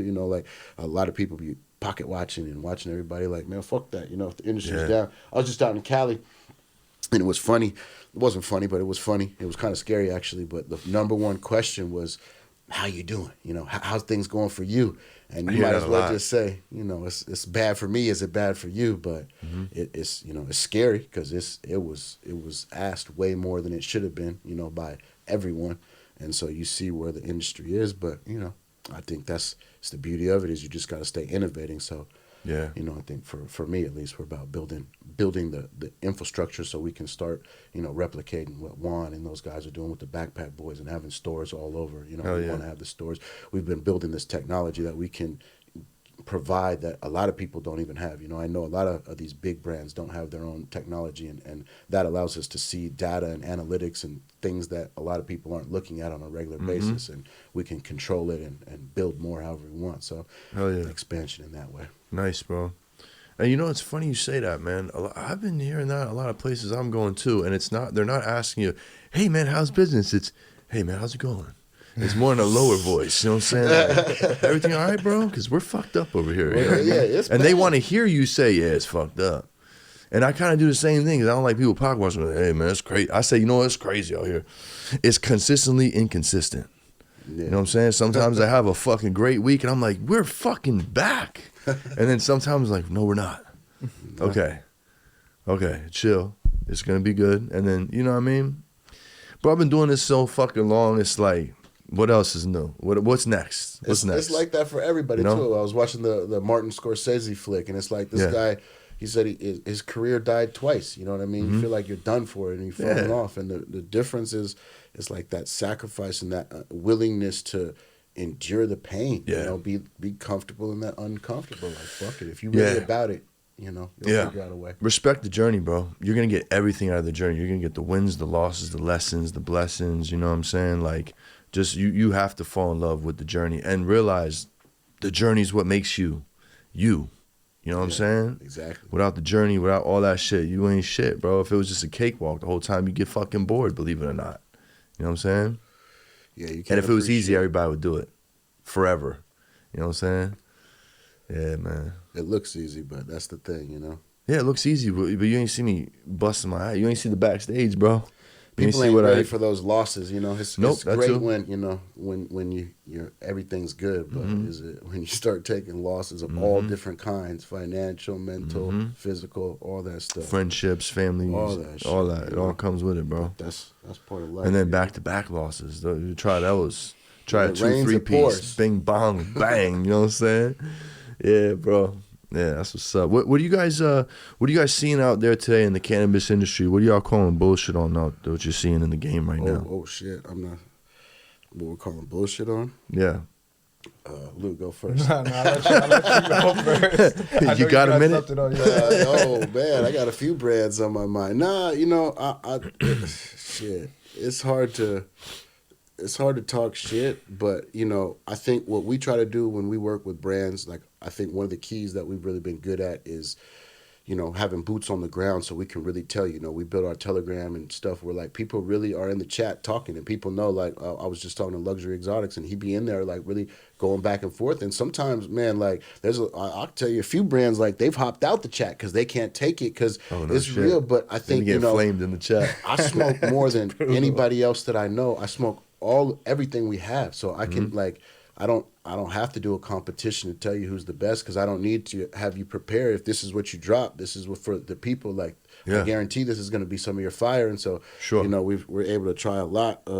You know, and so it's hard to tell a lot of brands that some of their shit is not on point and it ain't on point, and people will be like, "Oh, you roll." I don't roll very good, but for some reason, with some weed, it burns clean, it tastes good, it does all that shit. And then some people, it's my rolling. I'm like, that's crazy how I just rolled fucking 18 joints today, and you know these other 17 were cool, but this one, but you know, I don't want to necessarily hate on any other brand, but I can tell you some brands that are doing their thing right now, like Fresh Vibes that we fuck with. They've been consistent. Where they from? Where are they from? They're from LA. LA, okay. Yeah. I met him the other day. He said he's having a second baby. He was a real cool dude, but he's consistent. He had a Peyton pie that I tried that was, that shit was working good. Nice. Girl Scout cookies is fucking fire from them. Here's some good Bro, cooks? he got some good cooks. He's been everything he's been doing. He's got a good variety, small batch. You know, really been hitting. So dank. They have a Z pie that was fire, super fire. Probably one of the best Z pies I've tried. Nice. Tornado Terps with their mini Z's. I gotta say, if I give a competition, give them the crown for the Z because they some smalls. They branded smalls, and I was looking at it like, why you got a jar? You're doing the Myron jar with everything for some smalls. I kind of threw it to the side because I normally smoke it all, but you know, every once in a while I try to tell myself like, don't smoke it all. But then this guy's like, oh man, you gotta try. So I went out to DR and I'm like, let me take a few things with me. And I took that. And man, I had to give him a standing ovation as I'm smoking it. Like it was fire. Okay. Yeah, Tornado Terps keep us. Let's go. No, the LA cat. I've heard of Tornado Terps. I don't know where he's from. Oh, he's from. I want to say he's near LA, like area. SoCal No doubt. area. Yeah, no doubt. Bro, Z is phenomenal. Who else? Who else? Packy Grower. Packy Grower. Yeah, we did a collab with them. I've been hearing about bro too. Where's he from? I want to say he's from NorCal. He's from probably Bay Area. Okay. Pretty sure it's Bay Area. He got a horchata and that's the thing. Horchata kind of got ran through and it's been around, but he dropped something you think like, oh, it's a little bit older. It's not new. It was fire. People liking it Nice. a lot. He just did the Doc OG. The Doc OG came out fire. Okay. Yeah, really good. I love that when somebody can bring back something that was like, nah, that shit was cool, and they bring it back in the way they grew it and the way the plant allowed it to express itself in your grown environment with your program. Like, what the fuck, bro? Yo, Made me fall in love with this shit. I wasn't even off like that. Yo, You know what I'm saying? Speaking about that, locals only, they're apples and banana. Crazy. Bro, yeah, Oh, yeah. bro, Crazy. Yeah, that I don't shit fuck with fire. I don't fuck with apples and banana. Not bro. really. But their shit, Yeah. I avoided it because I saw apples and banana. I'm like, I'm not a big fan of apples and banana. Bro hit me up. He's like, yo, try this shit out. Try out our apples and banana. That's our one. So I tried it out, bro. I'm like, yo, yeah, it's dope because weed is dope because it's like different people could take a strain and they'll produce their own rendition, like you're saying, and it'll be like it'll like open your eyes, like, oh shit, this shit could be fire. Yeah. They gifted me one of those. They came to our good pizza party. They gifted me one. And like, yo, if I don't know you, it might not be at the front of my list to smoke. It might sit for a little minute, and then it kind of sat for a little minute, and then somehow they got some to proper doinks, and they smoked on the show. They went bananas over the shit. I'm like, yo, hold up, I think I have that shit. I was just smoking, like, yo, this shit is crazy. For real. That's back when locals they only. didn't have the logos on it. They just had the Little just sticker on the little top. Yeah, Little- yeah, apples yeah. and bananas. On the So you should Myron, tell yep. them, come on, man, this is too good to just do a little. It's cute and all, but Yeah, they're doing that thing, man. They're in NorCal. yeah, Yeah. they're fire. Yeah. There's a couple. I mean, the apples and bananas with the main trees. We've been dealing with them and their Blue Lobster. I feel like that's a heavy hitter. for Now sure. they're crossing Okay. it, and it's been coming out. They just did a Lobster OG. It came out even better than the Blue Lobster. And the Blue Okay. Lobster did really well. It's been all around the world and it's got good. Yeah, I've been reviews. seeing that. A lot of cats just did. Not we, but my partner Jade at Buck Mountain. He just popped a lot of fucking Blue Lobster crosses. I just dropped a blueberry lobster in the rec market on my mixed light line. That one's doing pretty good. And then fucking there's a strawberry lobster. There's this lobster. You got all kind of Pink lobsters. lobsters, Pink yeah. lobster. Yeah. We're What is crazy. the original lobster though? Like, what are the terps like? So I got the blueberry joint. The original Blue Lobster. Did you compare it to something, or is it just different? I would say if I had to compare it to something, I'd say it's like its own East Coast candy where it's like candy, but it's not. It's I like like you those. could, like, if you smoked LCG and then smoked that, you'd be like, nah, these two are totally different. I would say it's like a smooth, creamy, like maybe even like a little bit of blueberry in there, some hints of berry in there. It's got gas to it. It's a complex, nuanced terp profile. Okay. It's really good, bro. It's and it gets you fucking faded. It's got some balls. Hell yeah. Nice. Hell yeah. Okay. Yeah, that sounds great. I can fuck with that. Yeah, it's nice that finally, like you were saying, I mean, the industry has gone in its waves, candy wave and everything. That for a spray was a while, I think one thing that's good is we've always kind of been at the forefront. We were the first to have sprinkles in New York, or at least in my opinion. We were the first to we weren't the first to have the ball berries and runs, but we kind of were, and even as the candy game started going crazy, we, always try to avoid following that route because you could see the trap that was happening with it. Oh, yeah. And Real talk. I know a lot of people couldn't deal with other strains. They had to go candy. You had to follow what the customers want. But thankfully, we've been doing it long enough that we built our own lane. And so now it's coming back where like everyone in general wants everything. And it's not just new stuff, but like old stuff. Like, let me see, bust out some Blue Dream and let me see you go at fire. Like, so the best version that we've seen, or, you can bring out old strands or new strands. But yeah, now we're in a nice little lane where people are definitely bringing out, you got to bring something new to the table always. Yep. Are you guys, I'd be curious on your answer. Like, do you guys see the candy craze dying? If so, how much percent? How much gas is left in the candy tank, man? How much farther is this gonna go? Shit, Because you guys got the hand on the pulse in the city. I want to say nowadays, like, if you're coming with candy, you need to come with, obviously AAA candy. It's just too saturated. It's everywhere, So it's like if you're coming with some mediocre candy, people are like, "Fuck is this?" Okay.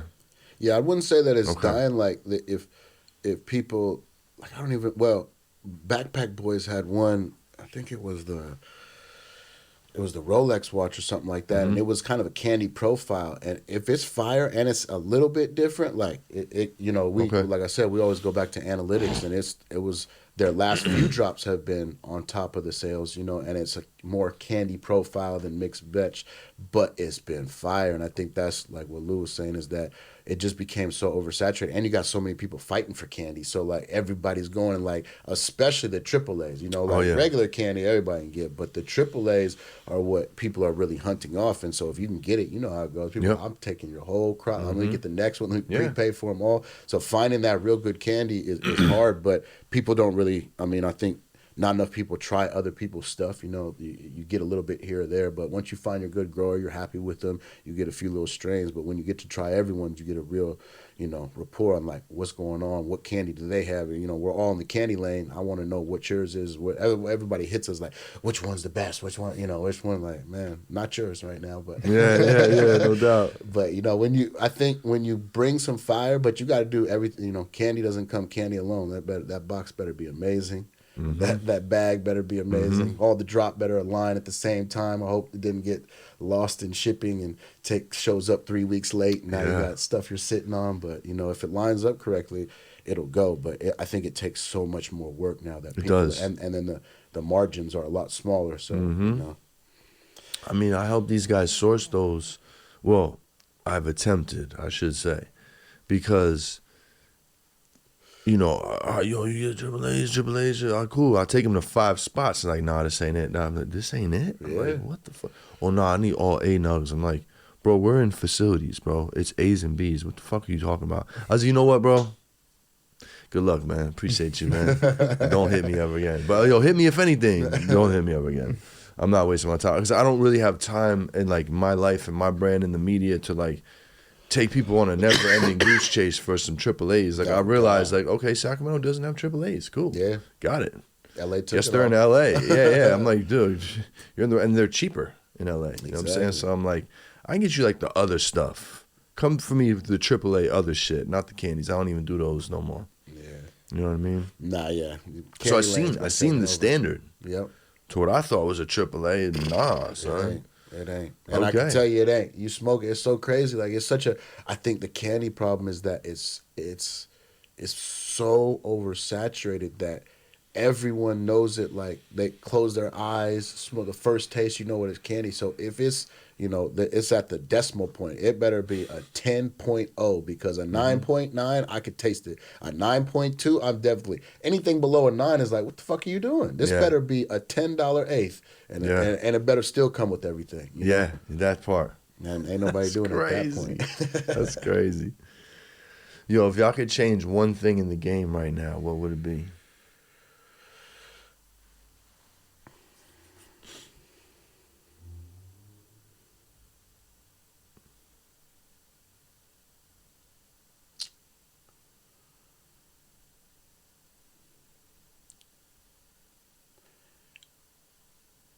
I think. Shit, one thing's hard, but Yeah, that's Yeah, tough. do a couple. I mean, I what's got one or two. One One or two. that comes to mind is just the hatred. You know, I wish there wasn't so much fucking hatred. I told my boy, who he came from the dope game, and like I would tell him about the weed stuff, and he would just be like, "B, there's so much hatred." I was talking. It reminded me because Sky Baller would get a lot of hatred, and I'm like, "Nah, he's cool." I fucked with him just because he never did me wrong. You know, I know he went through some stuff, but my personal relationship with him was cool. But I would tell him about all this stuff. I'm like, man, people just be hating. I'm like, and then other situations coming up. I'm like, oh yeah, this industry does have a lot of hatred, and like people are wishing on everybody else's downfall. We've dealt with it with a lot of people that like.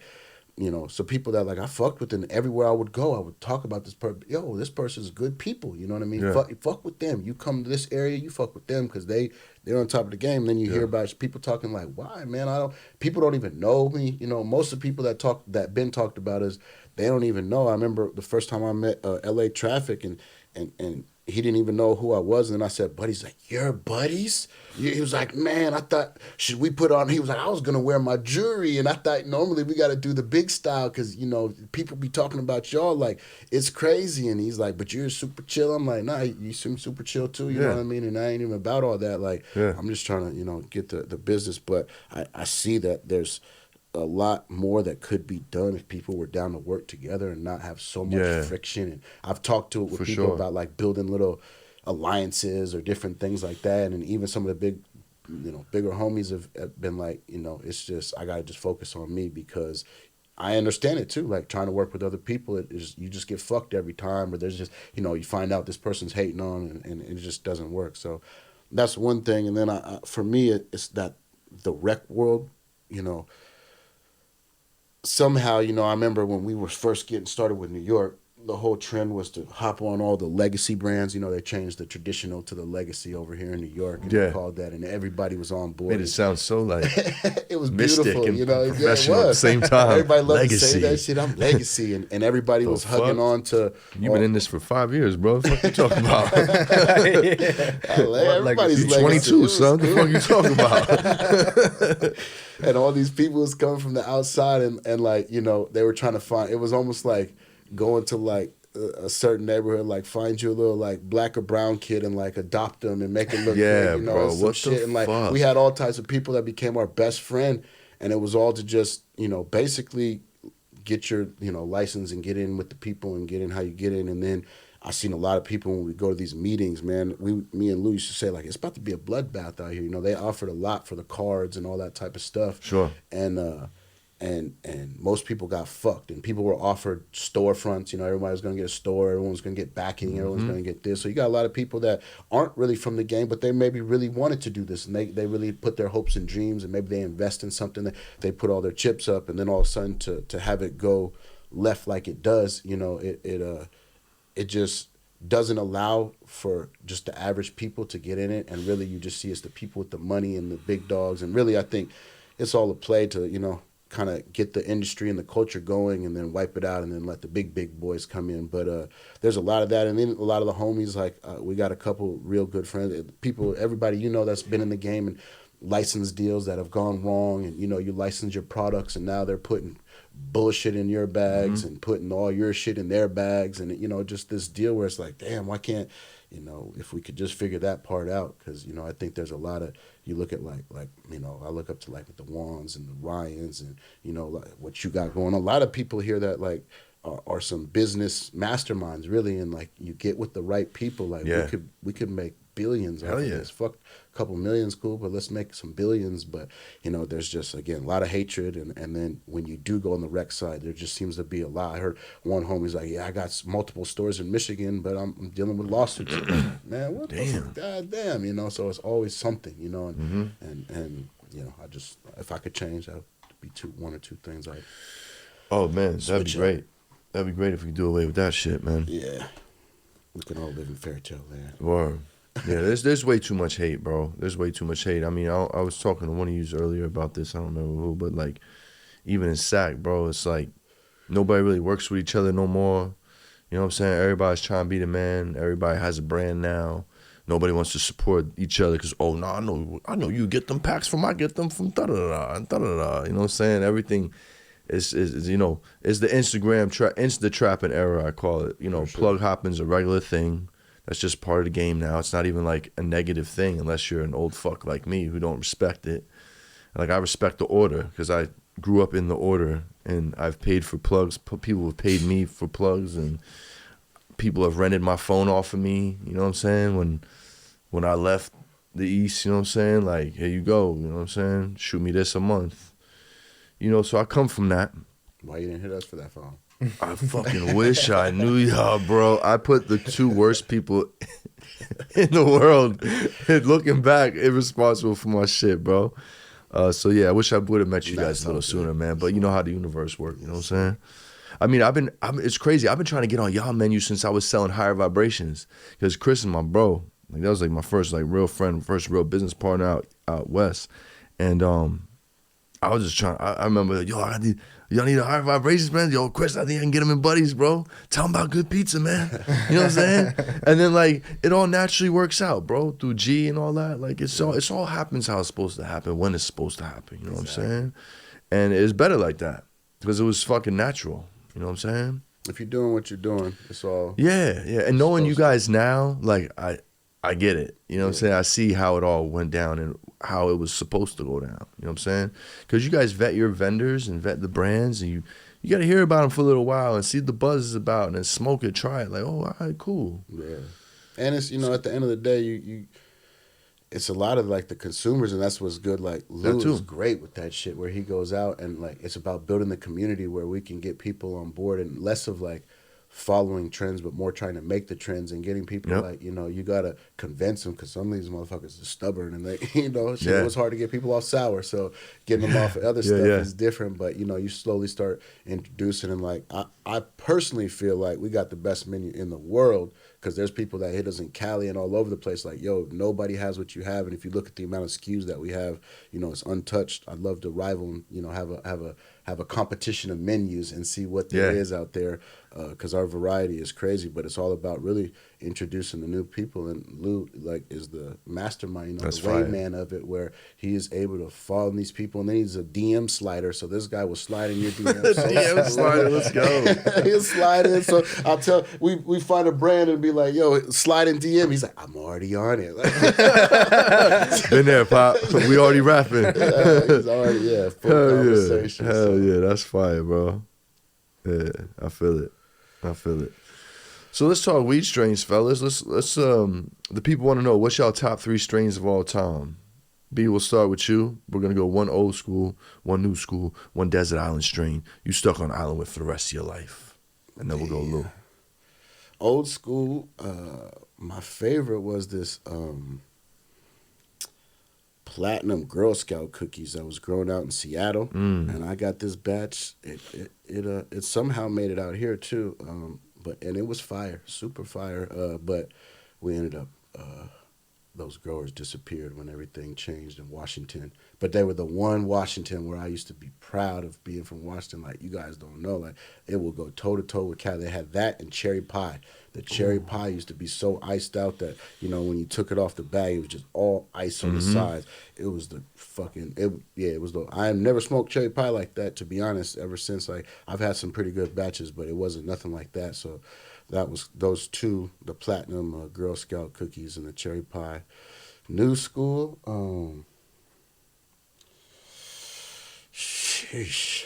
So many to choose That's a from. tough one. Strawberry blueberry muffins. That's how they come out anyway. It's really just gelato 41, but right.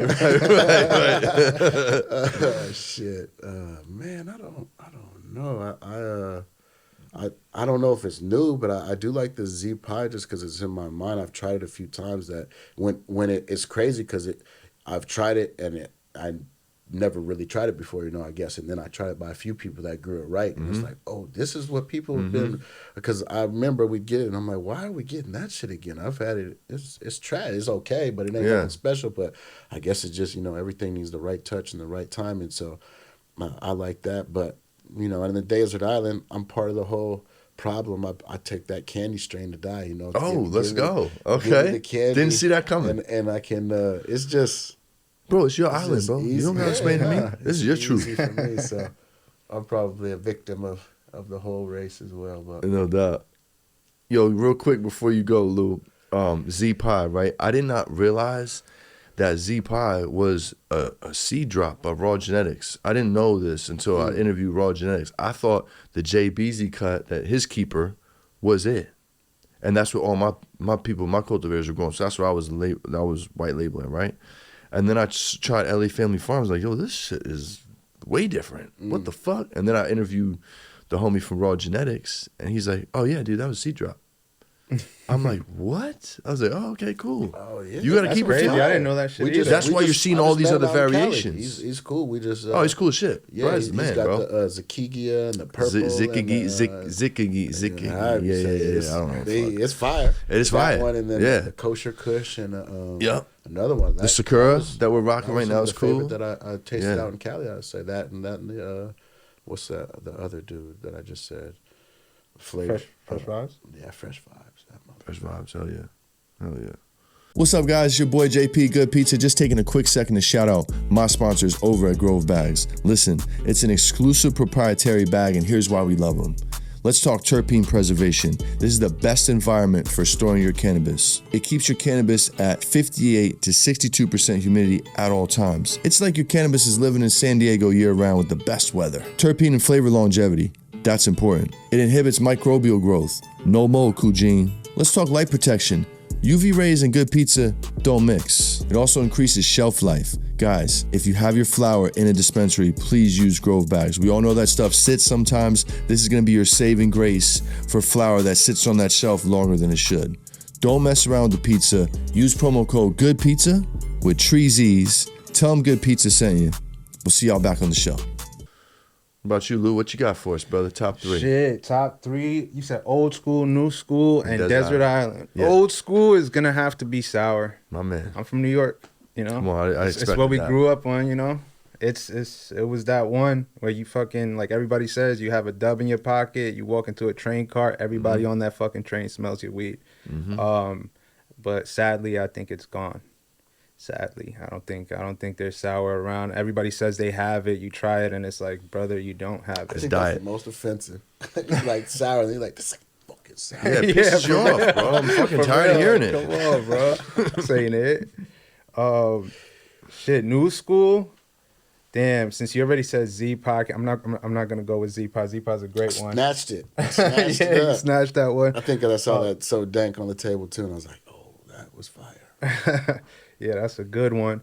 I would say for new school, I'd say Blue. I gotta be a little biased with the homies at Main Trees and say Blue Lobster. All right, fire. Yeah, you know, Blue Lobster. I think that's a really, really good one. You know, it's on fire. It's just, you know, candy's popular right now, and it's like a different candy. So I just really like that one. As far as like Desert Island, I would say Z. Nice. I could just smoke Z all the time. I love Z because it's like, it's one of those strains where it's like, it's not gonna like knock you on your ass. You know, you smoke it, you get a creative vibe from it. You could still go to work. You could still go work out, have a great workout, you know? So I'd say Z for the Desert Island. Hell yeah. You know what's crazy? There isn't a soul that says Z and doesn't say it gives me the creative vibe. And it does it for me too. Like I get stoned, I get super stoned, but I get stoned enough to where I'm cool. You know what I'm saying? And I'm fucking flowing. I'm creating. That's why I always smoke it on the pod, bro. It's a safe strain. Smoke on the pod won't get lost. Like, you know what I'm saying? I'll be with you. You know what I mean? Yeah, that's cool. Another one for Z. If there was a strain y'all could bring back, what would it be? Well, sour, because we would make a fucking killing My if we man. get I'll acknowledge that. I Well, wasn't sour, what the biggest fuck? fan, but if What we we could talking get about? that New York sour, that shit would go, because everyone's dealt with that. I think Yeah. people gave up. I remember there was, I feel like 2 years ago or 3 years ago, there was like a run that people were like, I got the sour, I'm going to bring it back. Everybody just gave up, like, man. Now they went to some sour. There's was it Wizardries? Or a few people did a sour times LCG. Yeah, that the New actually Yorker. came pretty That fire. wasn't I think fucking Gotti bad. even has one. That's pretty that- dope. Hell yeah. Yeah. Yeah, Yeah, that one dog. came out pretty. I was like sour. And It was a this gas. seems It was weird. more gas than it's all that actually sweet not diet that sour bad. I see. You Yeah, know what I'm saying? Diet sour, for real. That's Yeah. like most of the shit out. That's so Diet sour, supposedly diet Z. could you imagine Yeah, though, facts. like, if you said you had the original and you really had it, the original Bro, sour, that you'd should be be a good. That'd frenzy. be a good. You're selling You the better cuts. You're selling. Have some crazy packaging. Yeah. $500 zips, no breaks. Yeah. Yep. And you'll You're good. do it as long all as you around can. the world. Yeah. People want that shit. Yep. Yeah. So if y'all got it, I just gave you the game. You're welcome. But pass it down. 10%. For real. What about you? What would you bring back? Man, Sour? He said it. He said Alright. it. Sour. I mean, Yeah. Yeah. sour is it. I Hell mean, yeah. I miss that shit, bro. Definitely, it's like, bro. it's disappointing when people say they have it and you try it and it's like, God damn, bro, it's gone. It's gone, and That I don't know what sucks. it is. I don't know if it's nutrients. I don't know if it's the cut is gone. I don't, I'm Yeah, not too the sure. moms are Maybe the too old. lights, the moms. Yeah. Yeah, yeah. Everything has its time. Everything has its time, you know. Yeah, you're more likely to find a real piff.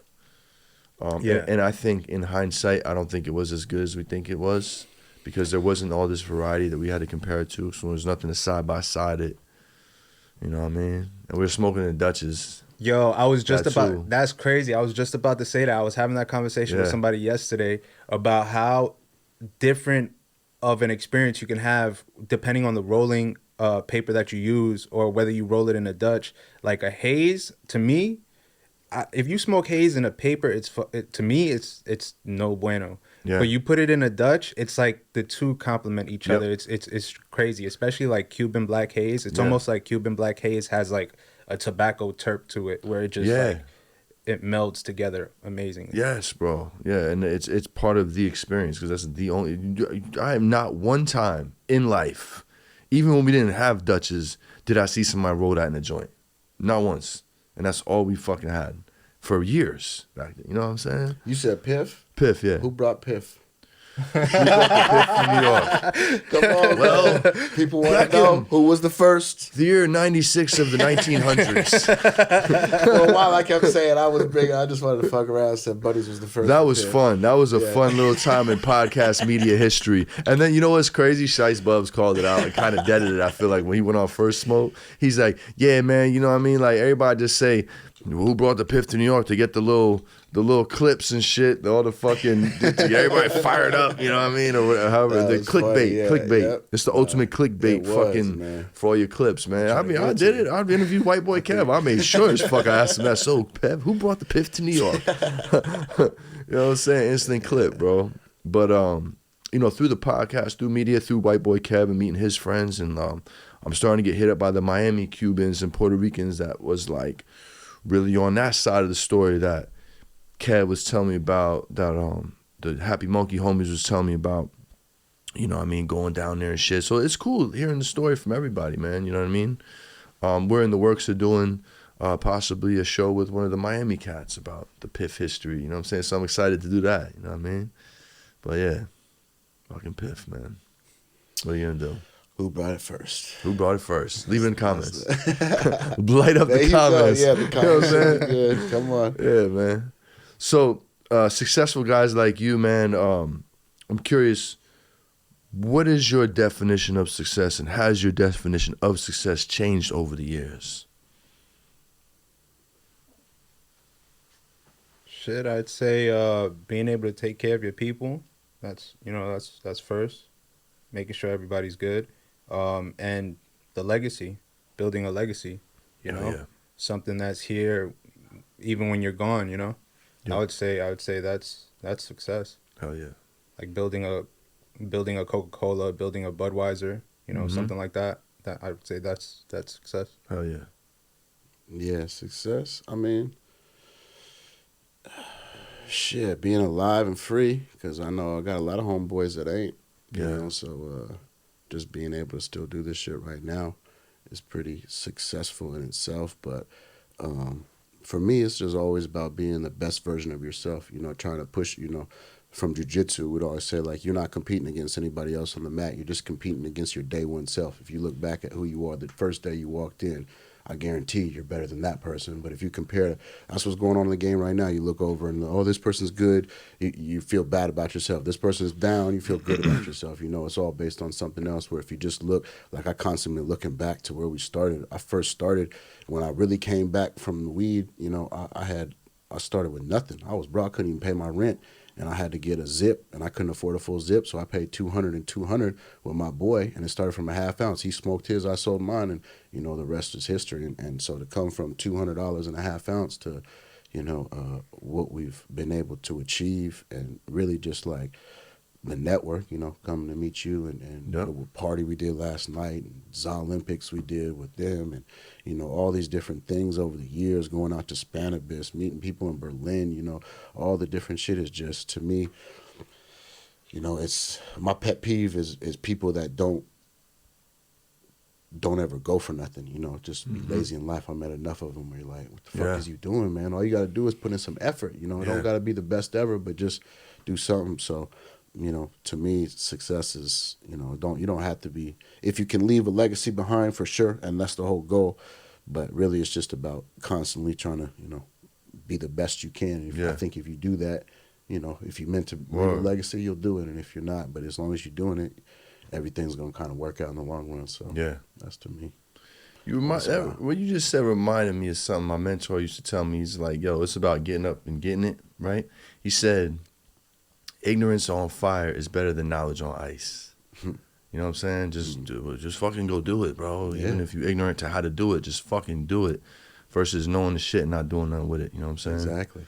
Yeah, man. It's that vibe coding all over. Vibe code. They've been saying it, you know. Yeah, son. I like that vibe code. Just fucking do it. Look it up, man. I've been researching ever since I seen it. You gotta listen. You know, billionaires at 24, he must know something. Yeah, bro. You know, and success leaves clues, if bro. you look at billionaires, I was watching the only other self-made billionaire is Mr. Beast. Everybody else they inherited their money.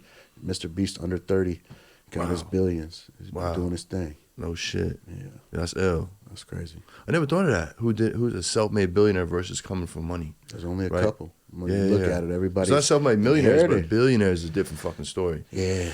That's why you can't compare yourself, because you don't know where somebody come from. You're comparing yourself from somebody that got their great-grandparents got $1 billion. Right. And you're over here beating yourself in that league, up. you know what I mean? That's why it's always, you don't have to be the best. Just do your shit little by little.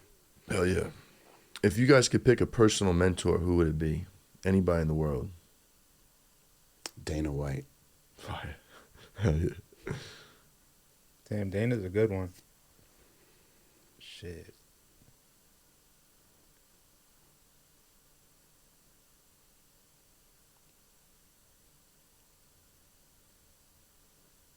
I'm trying to think.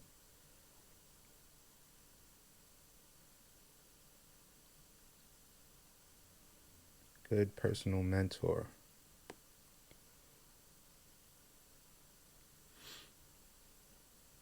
I'm drawing a blank.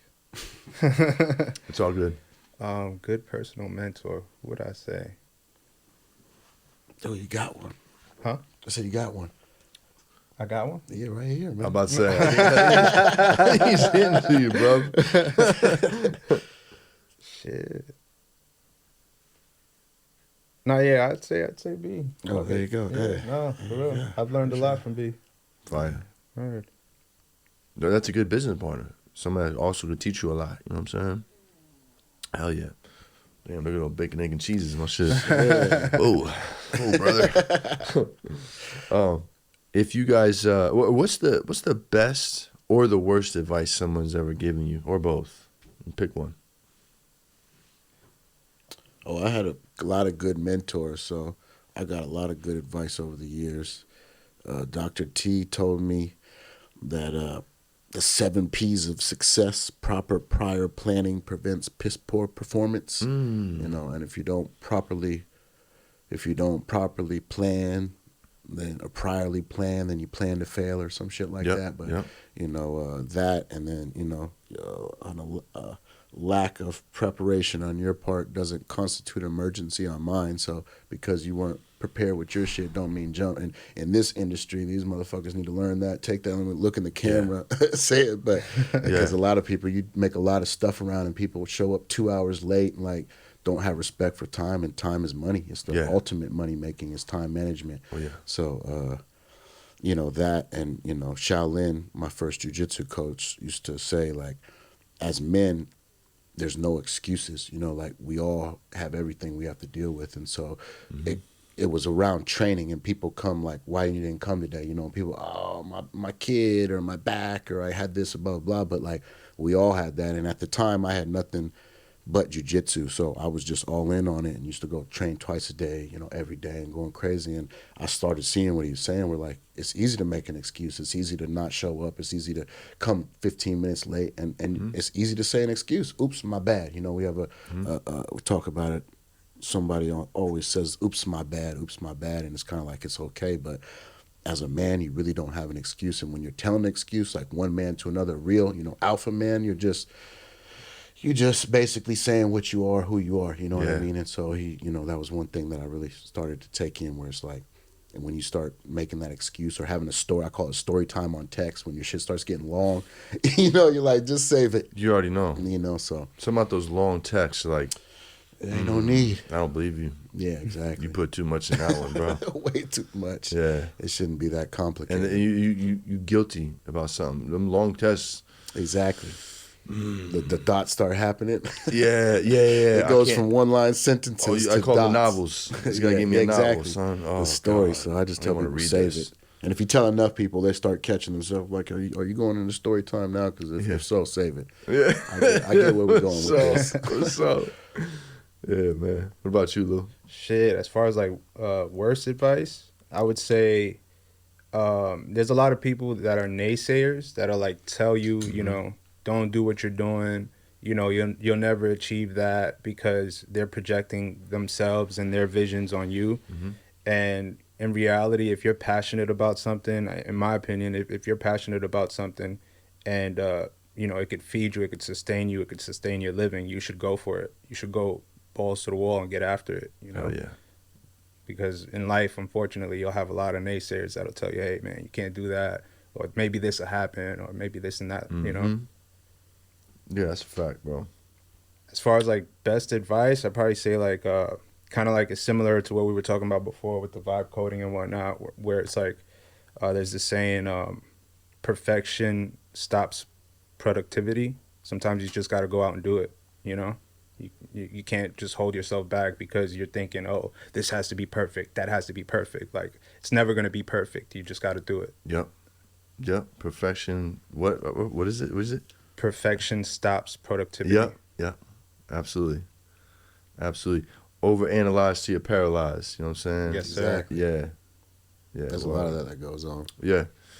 I've been there, but then I know enough to be like, no, let's just fucking do it. Let's just fuck it. I'm just gonna fuck it up and then fuck it up again, then I'm gonna get it. You know what I mean? Yeah. Yeah, trial and error. I failed my way all the way to the top. You know what I'm saying? I took more no's than you. I failed more than you did. That's why, you know what I'm saying? Anybody who made it farther in life than you, they just failed more than you did. Took more no's and got the fuck back up and kept moving. You know what I mean? It's like they say, it's not losses, it's lessons. You Yes, know? sir. And if you take Yes, it as sir. that's the difference I Yeah. think you see in people. Is some people don't take the lessons and just love losses, and then some people, like, it's part of being formed to who you are. You know? You just want to, when you get in the fight, try to win each one, but through the training, you're gonna take losses all day, all night. You know, from people that no one's even heard of. Yeah, for sure. Speaking of fight, man, I see you getting in with Juan, huh? Man, I love to train. I'm a junkie. I think anybody that does jiu-jitsu, I seen somebody, one of the homies last night, Mike or Matt. Matt Sensei Cole, he's him like, too. Yep, he's like, I be been seeing- he's like, Sensei, of course, it's jiu-jitsu. And what is it, All Seasons Farm? Is that the other one with the Machado? All Seasons Farm is he's a black belt as well. I mean, the there's a thing lot is, of it's like fighters in a this shit, small bro. community. Yeah. Yeah, that's how Up the hill. I first Up the met hill Juan. too. Up there, he's a beast. Up he the just hill's he just number one. smashed somebody. Is he? Yeah, he's Bryce? Up the Hill's number one Fuck yeah. MMA amateur in America. I thought He's he a was beast, bro. sponsoring an amateur. I didn't know Nah, he he's himself is pro. an amateur. Yeah. He's the most active. shit. He the just most active took some MMA fool listen, out, dude. It's North great for America. people. People don't realize, like, you gotta, in New York, you gotta get, there's too much pent up aggression, Cali, all that type of stuff. It's good to get that, and you get humble, and like when I met Juan first, because I mean we were dealing with backpack boys already, Sure. but then I used to train at Henzo's in the Blue Basement at the time, like it was the golden era, and so there was a bunch of people there, and Jake Shields, who's a big fighter, like an old school legend, I used to train with him all the time. Oh, cool, and I man. was telling him and they came out, I think for Nate's fight or Nick's fight, somebody's fight. We were all out here, so we were all out and about. Gilbert had pulled up or whatever. I'm like, you need to fuck with. You need to fuck with backpack boys like Juan. He's training and he trains with you guys. He trained with Gilbert, but they're like, yeah, he does come in, but he's just quiet. He doesn't. He's real good. He doesn't say much, but he's just quiet. I'm like, nah, that's because he's the man. He's the man. You gotta fuck with him. Oh, yeah. And then all of a sudden, like they went back, and then he hit me. He was like, yo, B, what you did was cool. Like they came and talked to me or whatever. And I don't know. I think he got his black belt from Gilbert or whatever. No so shit. Nice, he's bro. been he's a savage. I try to. He keeps himself in shape. Yeah, man. I Hell look yeah. up to one. I think that dude's a real, like. Me I always too, tell man. him he's a real. Oh, yeah. what you try to be. It builds, you know, the people. When we were training out there, they weren't in the picture, but like Pinky, who does the MMA, one of his homeboys, and his cameraman, he got training. I'm like, yo, weren't you in Jersey last time doing the pictures? He's like, yeah. I'm like, you training? He's like, yeah, I had to get it into it, man. And Juan, he ain't light on it. He ain't taking I'm it about easy. to fuck you up. I'm like, yeah. God damn. Word. But you know, at the same time, I see what he's doing. You know, Yeah, he's no, I building love it, some man. shit. I love it, bro. It's funny because I interviewed Ted's Buzz, and then I interviewed Juan, and Ted was telling me his first time rocking with.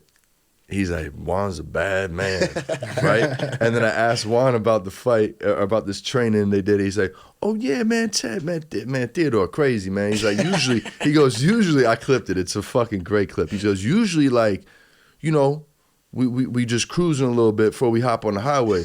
He wanted to hop right on the highway. He's like, all right. Yeah, and Juan's ready to go there. That didn't sound like it was a good time, bro, the way he said, okay.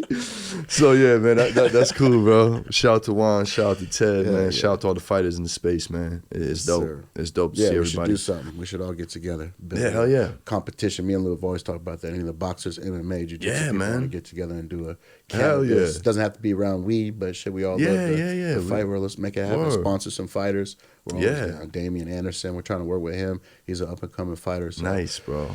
You know, it's all sharing is caring. Crossover's dope in the industry, bro. Like the fighting, the skateboarding. I come from the skateboard community, so we've been doing a lot of shit with the skaters and shit. I met what's the bro's name last night I met?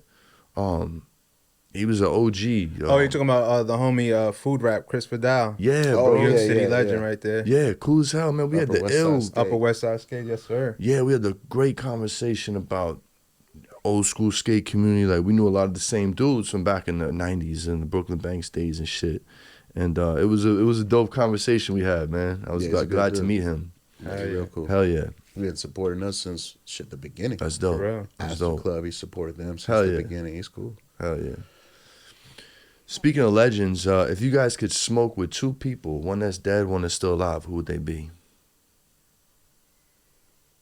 And they don't have to be legends, but you know, whatever. Who would I smoke with? Well, I probably want to smoke with Snoop because he's been a representative, and for so long I used to think like he don't smoke more than me, so I'd have to see. But he smokes blunts, I smoke joints. No doubt. But I definitely